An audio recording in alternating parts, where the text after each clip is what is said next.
नमस्कार। मैं प्रवीण कुमार मौर्य, शारीरिक शिक्षक, केंद्रीय विद्यालय क्रमांक 2, वायुसेना स्थल श्रीनगर, आप सभी को नमस्कार करता हूं, प्रणाम करता हूं और अपने विद्यालय परिवार, प्राचार्य महोदय और विद्यालय सबकी तरफ से हार्दिक अभिनंदन करता हूं, स्वागत करता हूं और आभार व्यक्त करता हूं कि आप सभी राष्ट्रीय खेल दिवस 29 अगस्त 2020 को हमसे जुड़े और राष्ट्रीय खेल दिवस को ऑनलाइन ई-सेलिब्रेट के जरिए जो भी आयोजित किया जा रहा है उसको सफल बनाने में अहम भूमिका अदा की। उसके लिए मैं दोबारा आपका आभार व्यक्त करना चाहता हूं और हार्दिक अभिनंदन करना चाहता हूं। जैसा कि आप सभी को पता है, आज 29 अगस्त है और 29 अगस्त के दिन हमारे भारतवर्ष में राष्ट्रीय खेल दिवस मनाया जाता है और भव्य तरीके से मनाया जाता है। परंतु कोविड-19 जो कि एक वैश्विक महामारी का रूप ले चुकी है, उस महामारी के कारण आज हम राष्ट्रीय खेल दिवस ई-सेलिब्रेट कर रहे हैं, ऑनलाइन के माध्यम से मना रहे हैं और आप सब उसको सफल बनाने के लिए हमसे जुड़े। उसके लिए मैं फिर से आप लोगों का आभार व्यक्त करना चाहता हूं और धन्यवाद भी देना चाहता हूं कि आप लोग इतनी तत्परता के साथ राष्ट्रीय खेल दिवस को सफल बनाने के लिए हमसे जुड़े और सफल बनाने की प्रक्रिया में सहयोग किया। 29 अगस्त ये तारीख अपने आप में एक ऐतिहासिक तारीख है, क्योंकि 29 अगस्त ये तारीख स्वर्गीय श्री मेजर ध्यानचंद उनके जन्म दिवस की तारीख है और मेजर ध्यानचंद वो भारत के लिए गौरव की बात है, सम्मान की बात है, क्योंकि मेजर ध्यानचंद ने भारत के लिए हॉकी में और ये कहिए कि खेलों की दुनिया में एक अलग नाम रोशन किया, भारत के गौरव को बढ़ाया, सम्मान को बढ़ाया और भारत का राष्ट्रीय खेल जो कि हॉकी है उसे उस ऊंचाइयों तक ले गए जहां आज भी पूरे विश्व में मेजर ध्यानचंद को याद किया जाता है, उनका सम्मान किया जाता है और उन्हें लीजेंड कहा जाता है, यानी कि उन्हें महान कहा जाता है। मेजर ध्यानचंद महान खिलाड़ी भी थे और महान व्यक्तित्व के भी खिलाड़ी थे। वो हमेशा अपने आप पर भरोसा रखते थे, अपनी हॉकी पर भरोसा रखते थे, अपने खेलने के कौशल पर भरोसा रखते थे, अपने दिमाग पर भरोसा रखते थे, जिसके कारण उन्होंने हॉकी में एक अलग ही मुकाम हासिल किया और उन्होंने अपने पूरे जीवन, जितने भी दिन, जितने भी साल उन्होंने अपने कैरियर में हॉकी खेली, 1000 से भी ज्यादा गोल, यानी कि 1000 से भी ज्यादा गोल उन्होंने अपने कैरियर में किए, हॉकी के पूरे कैरियर में, और भारत का नाम हॉकी में उस ऊंचाइयों तक ले गए कि जहां पर मेजर ध्यानचंद एक अलग ही सितारा बन चुके थे, उभरता हुआ। अब आइए हम जानते हैं मेजर ध्यानचंद की हॉकी खेलने की शुरुआत कैसे हुई, कहां से उन्हें प्रेरणा मिली और वो कैसे आगे बढ़े। मेजर ध्यानचंद जिनका जन्म 29 अगस्त 1905 को इलाहाबाद में हुआ। उसके बाद वो बड़े हुए, फौज में शामिल हुए। फिर उनके एक अफसर मेजर बले तिवारी जो कि हॉकी के शौकीन थे, मेजर ध्यानचंद ने उनको देखा हॉकी खेलते और उनसे उनको प्रेरणा मिली। उन्होंने अपना पहला हॉकी का पाठ मेजर बले तिवारी से सीखा और धीरे धीरे वो हॉकी की दुनिया के बेताज बादशाह बन गए और मेजर ध्यानचंद कलाई के हॉकी के जादूगर कहे जाने लगे। मेजर ध्यानचंद ने भारत के लिए कई सारे मैचों में भारत को विजय दिलाई और भारत का नाम रोशन किया। परंतु ओलंपिक्स, खेलों की दुनिया में सबसे बड़ा टूर्नामेंट में से एक ओलंपिक्स, जो कि 4 साल में एक बार होता है और उसमें जितने भी देश खेलते हैं वो सारे खिलाड़ी ओलंपिक्स में हिस्सा लेते हैं। भारत ने भी ओलंपिक्स में हिस्सा लिया। हॉकी में लगातार मेजर ध्यानचंद ने भारत को 3 टाइम्स स्वर्ण पदक दिलाया। पहला ओलंपिक 1928 एम्स्टर्डम 1928 भारत पहले ओलंपिक में शिरकत कर रहा था। मेजर ध्यानचंद की अगुवाई में वो टीम थी। मेजर ध्यानचंद कप्तान तो नहीं थे, परंतु कप्तान से कम भी नहीं थे। उनकी अगुवाई में टीम थी और मेजर ध्यानचंद उससे पहले 1928 एम्स्टर्डम ओलंपिक से पहले इंग्लैंड गई थी भारतीय टीम। वहां पे उन्होंने शानदार प्रदर्शन किया था हॉकी में। उसके बाद भारत 1928 एम्स्टर्डम के ओलंपिक में उतरती है और वो अपने सारे मैच जीतती है। यानी कि ओलंपिक में उतरते ही पहला ओलंपिक मेजर ध्यानचंद टीम में, मेजर ध्यानचंद के साथ पहला ओलंपिक हॉकी में भारतीय टीम का। और 1928 एम्स्टर्डम वो ऐतिहासिक ओलंपिक जहां पर भारत को पहली बार स्वर्ण पदक जीतने का मौका मिला और फाइनल में हॉलैंड को 3-0 से हरा करके भारत ने स्वर्ण पदक को अपने नाम किया और एम्स्टर्डम में भारत को पहला स्वर्ण पदक मिला और भारत का स्वर्ण पदक का सफर यहीं से शुरू हो गया। मेजर ध्यानचंद जब एम्स्टर्डम में खेल रहे थे, उन्होंने सारे मैच जीत लिए थे। तो एक दिन हॉलैंड के कुछ खिलाड़ी लीग मैच, भारत का लीग मैच चल रहा था। लीग मैच खत्म होने के बाद हॉलैंड के कुछ खिलाड़ी मेजर ध्यानचंद जी के पास आते हैं, उनसे बोलते हैं कि श्रीमान, हम आपकी हॉकी देखना चाहते हैं क्योंकि हमें लगता है कि आपकी हॉकी में गोंद लगा है, यानी कि गम लगा है, जिससे कि बॉल आपकी स्टिक में चिपक जाती है। तो मेजर ध्यानचंद मुस्कुराए और मुस्कुराते हुए अपनी हॉकी हॉलैंड के खिलाड़ियों को दे दी। हॉलैंड के खिलाड़ियों ने हॉकी का निरीक्षण किया, परंतु गोंद यानी कि गम की एक बूंद भी उस हॉकी स्टिक पर नहीं थी, जिससे हॉलैंड के खिलाड़ी शर्मिंदा भी हुए। उन्होंने मेजर ध्यानचंद से माफ़ी मांगी और कहा कि हमें माफ़ कर दीजिए, हमें लगा इसलिए हमने आपसे ये सवाल पूछा, आपकी हॉकी देखी।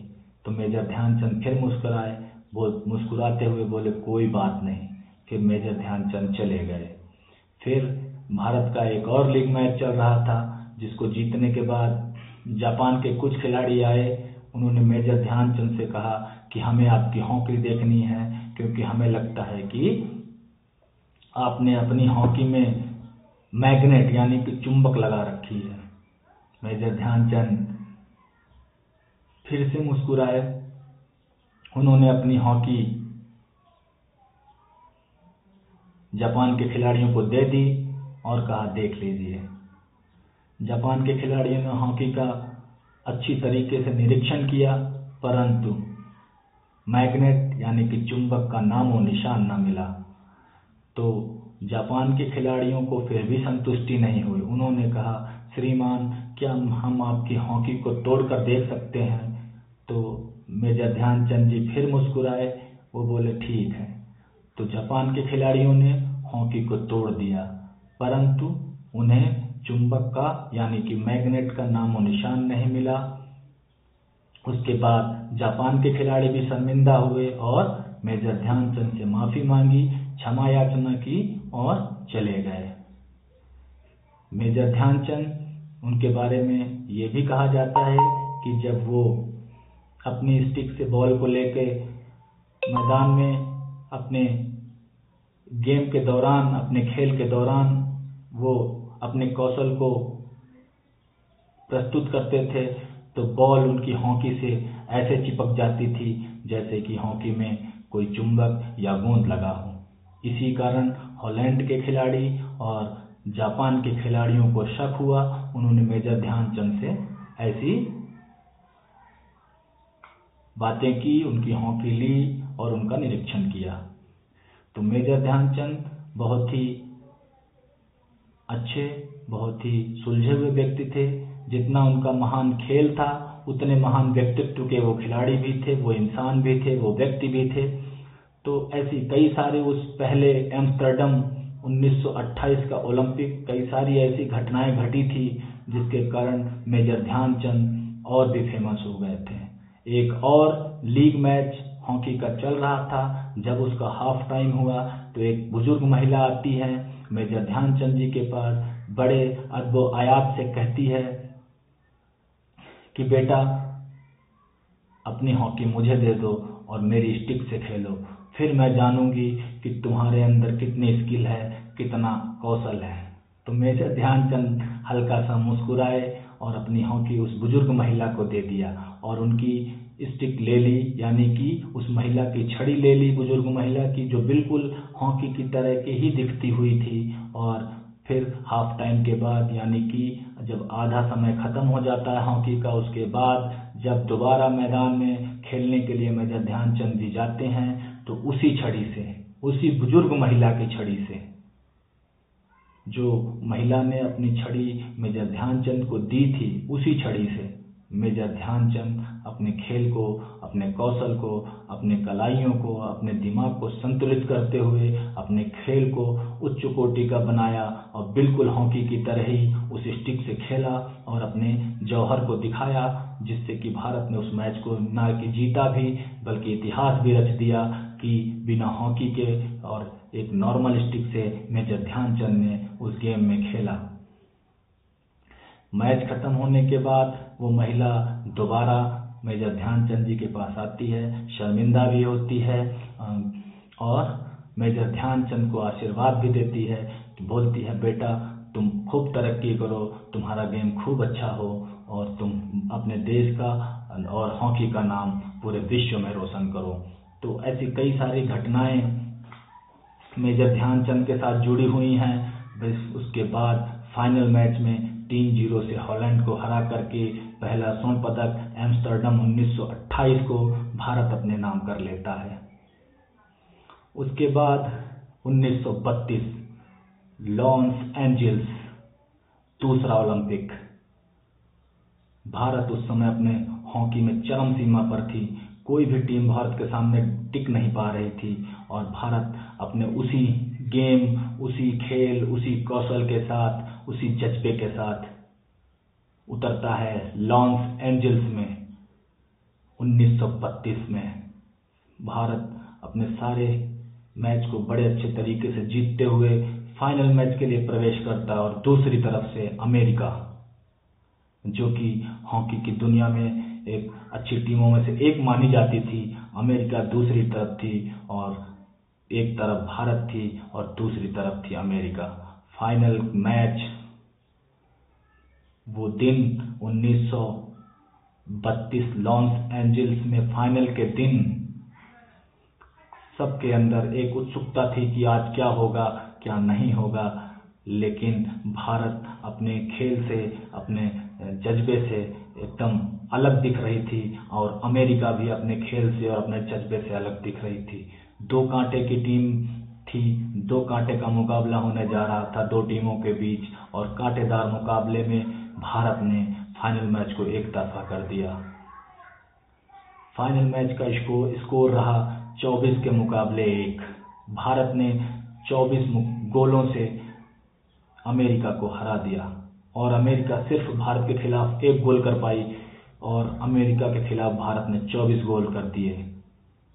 यहाँ तक कि एक अमेरिकी समाचार पत्र ने यहाँ तक लिख दिया कि भारतीय हॉकी टीम एक तूफान की तरह आई है जो कि अमेरिका की हॉकी टीम को उड़ा के ले गई।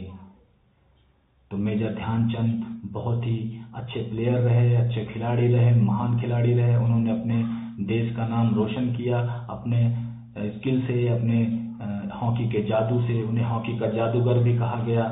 उसके बाद भारत ने लगातार 2 गोल्ड मेडल यानी कि 2 स्वर्ण पदक जीतने का गौरव अपने ऊपर, अपने खेल के ऊपर उन्होंने 2 स्वर्ण पदक जीतने का गौरव भारत को दिला दिया था। भारत एक ऐसा देश बन चुका था हॉकी में कि जिसे हराना नामुमकिन सा हो गया था और भारत हॉकी के टीम नंबर 1 पे आ चुकी थी, क्योंकि बाकी कोई भी देश भारत को एक हराने से डरने लगे थे। और मेजर ध्यानचंद उस समय अपने खेल को लेकर के, अपने स्किल्स को लेकर के, अपने कौशल को लेकर के इतने कॉन्फिडेंट थे कि वो जो है गेम को अच्छे से चला सकते हैं, भारतीय टीम को जिता सकते हैं। और बिल्कुल उनको अपने गेम पर घमंड नहीं हुआ कभी। वो सिर्फ अपने ऊपर कॉन्फिडेंस रखते थे कि हमें कुछ कर दिखाना है। फिर तीसरा ओलंपिक बर्लिन, ऐतिहासिक ओलंपिक बर्लिन में 1936 में, जिसमें कि भारत ने लगातार तीसरा स्वर्ण पदक यानी कि गोल्ड मेडल अपने नाम किया और भारत का नाम रोशन किया। भारत को तीसरा गोल्ड मेडल यानी कि स्वर्ण पदक दिलाया। भारत जब बर्लिन के ओलंपिक में जा रहा था तो मेजर ध्यानचंद को कप्तान बना दिया गया भारतीय टीम का।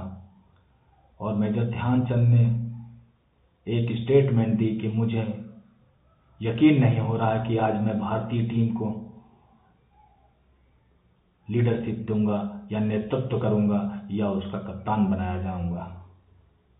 तो मेजर ध्यानचंद बर्लिन के ओलंपिक में कप्तान चुन लिए गए और भारतीय टीम बर्लिन के लिए रवाना हुई। 1936 बर्लिन का ओलंपिक, जर्मनी टीम उस समय अपने पीक पॉइंट पर थी, परंतु भारत का खेल भी किसी भी देश के खेल से कम नहीं था।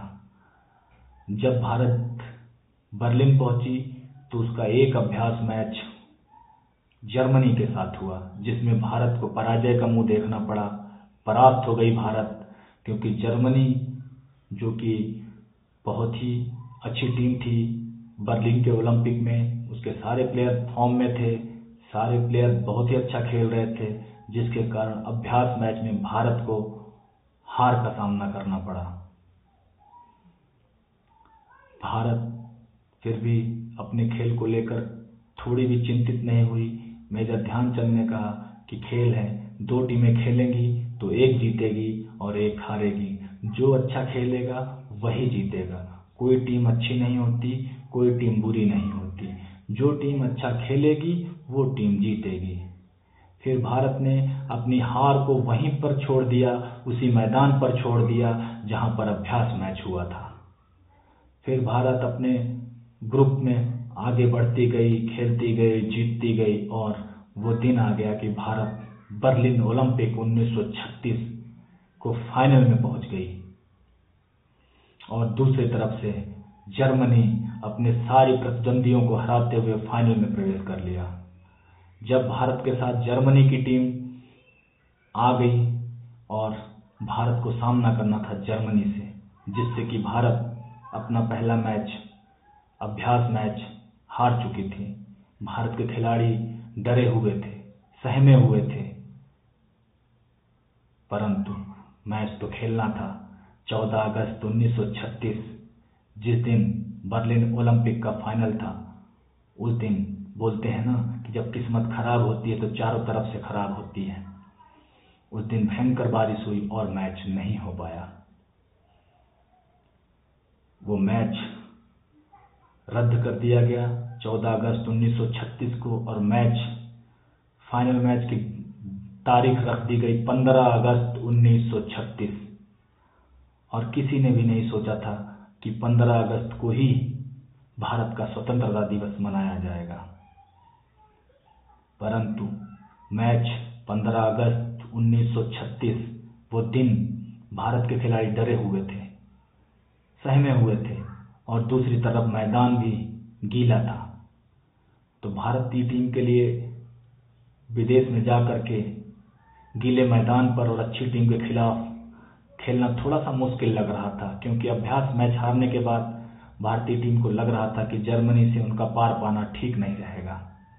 परंतु टीम के मैनेजर पंकज गुप्ता सारे खिलाड़ियों को लेकर के ड्रेसिंग रूम में जाते हैं और अपने बैग से भारतीय तिरंगा झंडा निकालते हैं और सामने रख देते हैं और खिलाड़ियों से कहते हैं कि इसकी लाज अब तुम्हारे हाथ में है कि हमें कुछ कर दिखाना है। तो सारे खिलाड़ी तिरंगे झंडे को सलाम करते हैं और अपने मन में एक जज्बा करते हैं कि जीतना ही है, जीत कर कुछ कर दिखाना है। और उसके बाद वो ड्रेसिंग रूम से बाहर आ जाते हैं और फिर वो मैच शुरू होते ही मैदान में उतर जाते हैं।